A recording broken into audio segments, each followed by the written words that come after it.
안녕하세요. 오늘은 3월 14일에 발표한 공동주택 공시가격에 대한 얘기를 해보겠습니다. 주택시장 안정화를 위해 다주택자와 고가주택을 초점으로 해서 공시가격이 크게 인상되었습니다.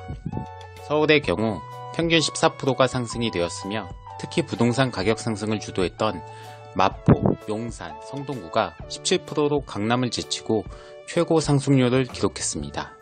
거기다가 시세 12억을 초과한 주택은 평균적으로 20%대로 아주 크게 인상이 되었습니다.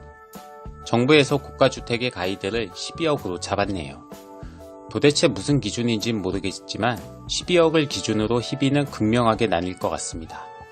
여하튼 작년도 역대 최고로 세수입이 많았다고 하는데 앞으로 더 팍팍해질 것 같습니다. 경기가 안 좋은 상황에서 계속 국민들에게 세금 부담을 지우는 게 아주 불편하게 느껴집니다. 주택 구입 시 세금을 내고 매도 시 세금을 내고 매년 보유하고 있다는 것만으로 또 세금을 내고 공시지가 9억을 초과하면 또 종합부동산세도 내야 합니다. 서울에 집 하나 가진 게 무슨 호구 잡힌 것도 아니고 이렇게 세금을 2중, 3중, 4중으로 떼가려고 하는지 답답합니다. 게다가 건강보험료 인상도 불가피합니다. 2018년 문재인 케어로 건강보험료가 적자로 돌아섰다고 하는데 이렇게 메우려고 하나 보네요. 아이고. 그러니 집 팔면 되지. 몇 억씩 올랐으니 세금 조금 더 내는 게 무슨 불만이냐 하면서 집주인들을 비난하시는 분들도 있는데 이건 억울한 측면이 많습니다. 그 집 하나 사려고 짧게는 5년에서 길게는 10년씩 여행 한 번도 안 다니고 심지어 2세를 포기하면서까지 아끼고 아껴서 집을 겨우 장만한 사람도 많습니다. 또한 자기 돈만 가지고 서울에 집 사기엔 불가능에 가깝죠. 매달 엄청난 이자 부담을 하면서 구입한 집입니다. 매달 엄청난 대출이자도 부담인데 이렇게 세금은 매년 올라가고 결국엔 가구의 씀씀이는 더 줄어들 수밖에 없습니다. 정부가 국민들의 세금을 걷어 다시 취약계층을 위해 복지정책을 펴는데 결국엔 아랫돌 빼서 윗돌 개는 식입니다. 결국 임시방편입니다. 근본적으로 경제를 살리는 정책이 되지 못하고 당장의 표준 받기 위한 선심성 정책만 재상세나 내겠죠. 작년에 일자리 대책이 어떠했습니까? 역대 최고인 54조를 쓰고도 취업률은 결국 바닥을 찍어버렸죠. 또한 지금 정부의 성적표가 어떻습니까?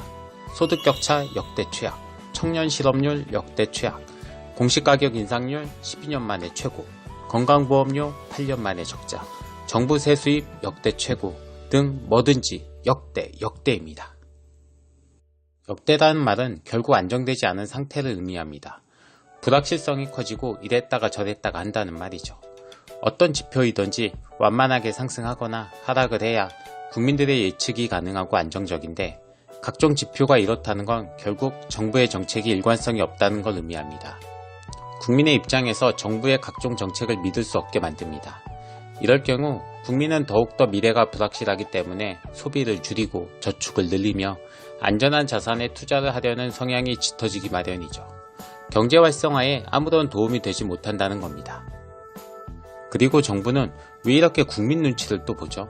공시가격 고지를 했으면서도 확정은 아니고 이의신청 기간을 두고 있습니다. 칼을 빼들었으면 썩은 무라도 자르는 모습을 보여야지 징징대면 또 완화를 해주겠다는 모션으로 보입니다. 불과 며칠 전에 신용카드 소득공제 축소 및 폐지를 검토하겠다며 발표하고 여론이 안 좋으니 바로 취소를 했죠. 국민들 간을 보는 것도 아니고 결국 여론이 안 좋으면 또 이랬다 저랬다 할 수 있다는 안 좋은 선례를 만들었죠. 또한 관계부처 간 아무런 협의도 하지 않고 경솔하게 발표를 하는 모습이 더욱더 실망스럽습니다. 애시 당초에 협의체를 구성해 적극 여론을 수렴해서 정책을 발표할 것이지 일단 질러놓고 반응을 보고 하려는 건지 강력하게 반발을 하는 지역은 아마도 인상폭을 완화해 줄 게 눈에 보듯 뻔합니다. 국민청원 올리고 강력하게 항의도 하셔야 합니다. 오늘은 감정적으로 얘기를 드리고 말았는데요. 결론은 어제 국토부가 공동주택 공시가격을 발표를 했고 4월 30일까지는 간을 보는 중이니 적극적으로 이의 신청을 해서 재산세 절세하시기 바랍니다.